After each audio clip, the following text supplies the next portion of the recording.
बच्चों, आज हम पढ़ रहे हैं कक्षा 6 सामाजिक एवं राजनीतिक जीवन विषय का चौथा पाठ लोकतांत्रिक सरकार के मुख्य तत्व।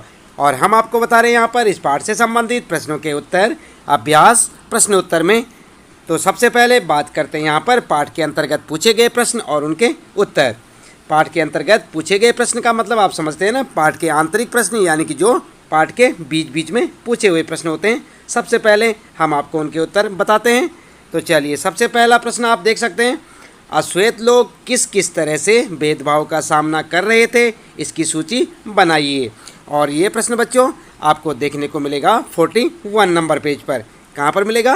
41 नंबर यानी 41 नंबर पेज पर आप देख सकते हैं अपनी पाठ्य पुस्तक के। वहाँ पर आपको इस प्रकार का एक प्रश्न देखने को मिलेगा। आप उत्तर लिख सकते हैं बच्चों। उत्तर में लिखेंगे, अश्वेत लोग निम्नलिखित प्रकार के भेदभाव का सामना कर रहे थे। और किस प्रकार का? नंबर 1 लिखेंगे, अश्वेत लोगों को वोट डालने का अधिकार नहीं था। नंबर 2 लिखेंगे, अश्वेत लोगों के लिए रेल एवं बसें अलग होती थी।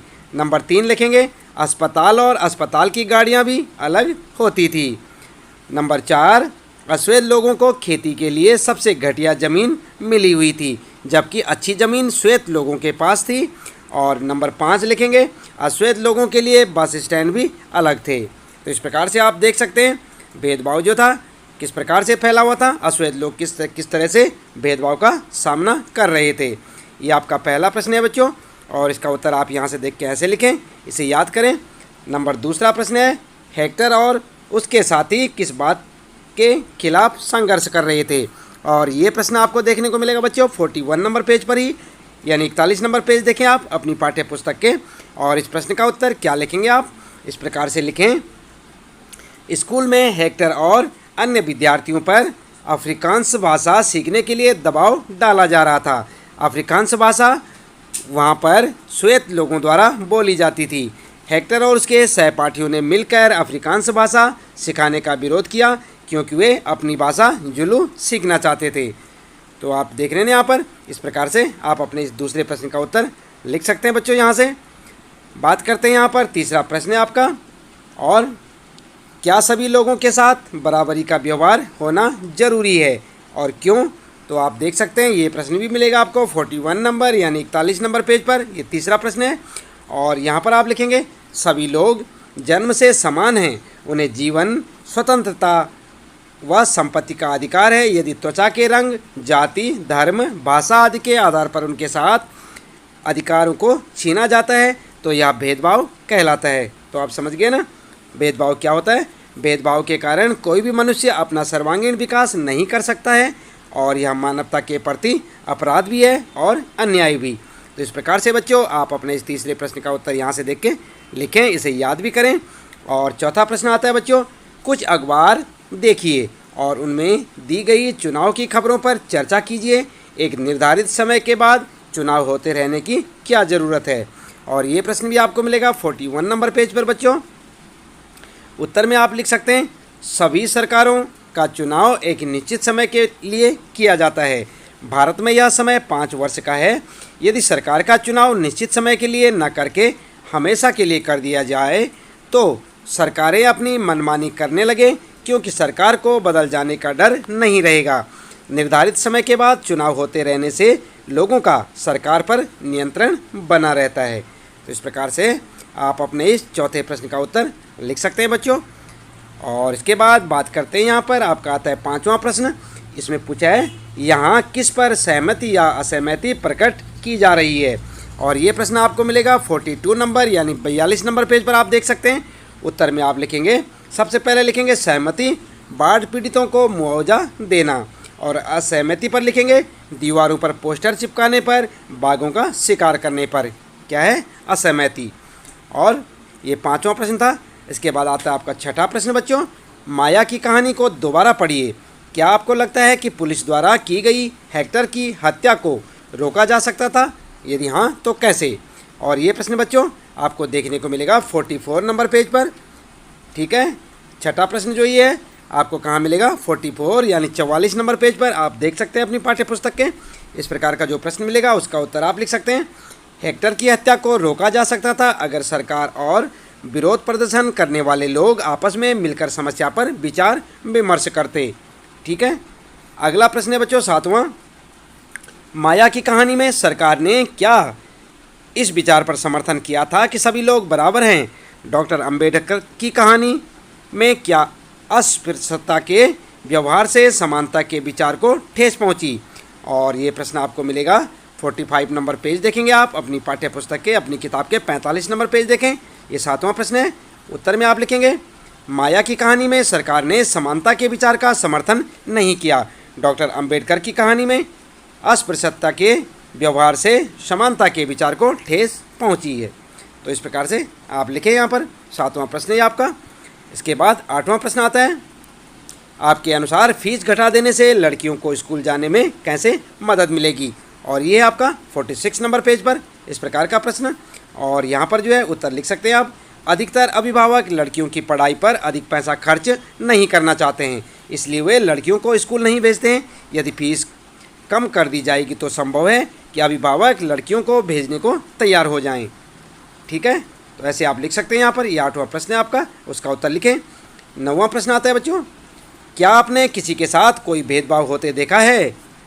उदाहरण देकर बताइए कि इस स्थिति में आपने उसकी क्या मदद की। क्या अन्य लोग भी आपसे सहमत थे? जो लोग भेदभाव कर रहे थे उन्हें आपने कैसे समझाया? तो आपने इन तीनों पॉइंट पर जो है अपना उत्तर लिखना है यहाँ पर। 9वां प्रश्न है ये आपका। और ये प्रश्न आपको मिलेगा बच्चों कहाँ पर? 46 नंबर यानी 46 नंबर पेज पर आप इस प्रकार का प्रश्न देख सकते हैं। और इसका उत्तर आप स्वयं से लिखेंगे, क्योंकि आपके बारे में यहाँ पर पूछा हुआ कि क्या आपने किसी के साथ भेदभाव होते देखा है। अगर देखा है तो आप इन 3 प्रश्नों के उत्तर अपने हिसाब से लिख सकते हैं, इसलिए आप इसे स्वयं से करें। ठीक है, अगला है बच्चों, अब आते हैं यहाँ पर पाठ के अंत में पूछे गए प्रश्न। यानी कि अभी तक क्या थे? पाठ के बीच में पूछे गए प्रश्न। अब आते हैं पाठ के अंत में, यानी कि जब पाठ आपने पढ़ लिया होगा उसके लास्ट में आपको कुछ प्रश्न देखने को मिलेंगे। जैसे कि ये नंबर 1 प्रश्न है, आज दक्षिण अफ्रीका में माया को जीवन कैसे होगा? क्या है ये प्रश्न है? आज दक्षिण अफ्रीका में माया का जीवन कैसे होगा? और यहाँ पर बच्चों आप उत्तर में लिख सकते हैं, आज दक्षिण अफ्रीका एक लोकतांत्रिक देश है और सभी प्रजातियों के लोगों को बराबर माना जाता है, इसलिए आज माया का जीवन सुखमय होगा और उसे वे सभी अधिकार मिले होंगे जो श्वेतों को प्राप्त हैं। ठीक है, तो कैसा होगा उसका जीवन? सुखमय। आज दक्षिण अफ्रीका में माया का जीवन, यहाँ पर क्या लिखें? माया का जीवन कैसा होगा? तो कैसा होगा? सुखमय जीवन। ठीक है, और उसके बाद दूसरा प्रश्न है बच्चों, किन विभिन्न तरीकों से लोग सरकार की प्रक्रियाओं में भाग लेते हैं? तो आप जानते हैं किन किन तरीकों से लेते हैं? उत्तर लिखेंगे, लोग सरकार की प्रक्रियाओं में निम्नलिखित तरीकों से भाग लेते हैं। और यहाँ पर जो पॉइंट डाल दें, चाहे आप नंबर 1, लोग वोट देकर अपने प्रतिनिधि चुनते हैं, वे प्रतिनिधि सरकार बनाते हैं। इस प्रकार वोट देकर लोग सरकार की प्रक्रियाओं में भाग लेते हैं। दूसरा पॉइंट लिख सकते हैं बच्चों, लोग सरकार के कार्यों में रुचि लेकर और उसकी आलोचना करके भी अपनी भागीदारी निभाते हैं। तीसरा पॉइंट लिख सकते हैं, लोग सरकार के प्रति अपनी राय को धरने, जुलूस, हड़ताल आदि तरीकों से व्यक्त करते हैं ताकि सरकार की जो बातें गलत हैं और न्याय संगत नहीं हैं उन्हें सामने लाया जा सके। इसके बाद अगला पॉइंट लिख सकते हैं, लोग समाचार पत्र, पत्रिकाओं, टेलीविज़न आदि के माध्यम से भी अपने विचार सरकार के सामने रख सकते हैं और सरकार उनके विचारों के अनुसार अपने कानून बना सकती है। अगला पॉइंट है बच्चों, लोग आंदोलन करके सरकार और उसके काम करने के तौर तरीके को चुनौती दे सकते हैं। तो ये था आपका, यहाँ पर देख सकते हैं आप, ये दूसरा प्रश्न था, किन किन तरीकों से लोग सरकार की प्रक्रियाओं में भाग ले सकते हैं। उत्तर आप इस प्रकार से लिखें, अलग अलग पॉइंट बना के लिख सकते हैं। इसके बाद तीसरा प्रश्न आता है बच्चों, विभिन्न विवादों और मुद्दों को सुलझाने के लिए सरकार की ज़रूरत क्यों होती है? तो जानते हैं आप क्यों होती है सरकार की ज़रूरत? उत्तर लिखेंगे, विवाद तब उभरता है जब विभिन्न संस्कृतियों, धर्मों, क्षेत्रों और आर्थिक पृष्ठभूमियों के लोग एक दूसरे के साथ तालमेल नहीं बिठा पाते। ऐसा भी तब होता है जब कुछ लोगों को लगता है कि उनके साथ भेदभाव किया जा रहा है। लोग अपने विवादों को खत्म करने के लिए हिंसात्मक तरीके भी अपनाते हैं, जिससे अन्य लोगों में भय और असुरक्षा की भावना फैलती है। सरकार की यह जिम्मेदारी होती है कि वह विवादों का समाधान करे। ठीक है, तो इस प्रकार से आप अपने इस तीसरे प्रश्न का उत्तर लिखें बच्चों, याद भी करें, काफ़ी इंपॉर्टेंट क्वेश्चन है।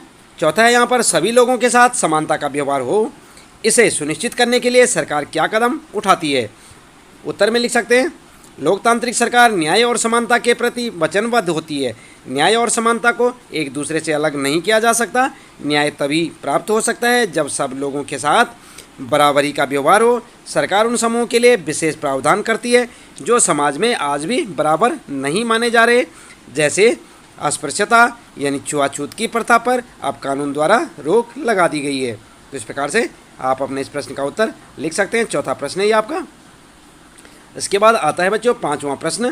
पाठ को एक बार और पढ़कर लोकतांत्रिक सरकार के मुख्य तत्वों की एक सूची बनाइए। उदाहरण के लिए सभी लोग बराबर हैं। तो आप क्या करेंगे, पाठ को एक बार और पढ़कर लोकतांत्रिक सरकार के मुख्य तत्वों की सूची बनाएंगे। और यहाँ पर जो है आप इस प्रकार से उत्तर दे सकते हैं बच्चों, लोकतांत्रिक सरकार के मुख्य तत्व, हेडिंग डाल दें, किसी भी आधार पर भेदभाव नहीं। और दूसरा लिख सकते हैं आम सुविधाओं का प्रयोग करने को का सबको अधिकार।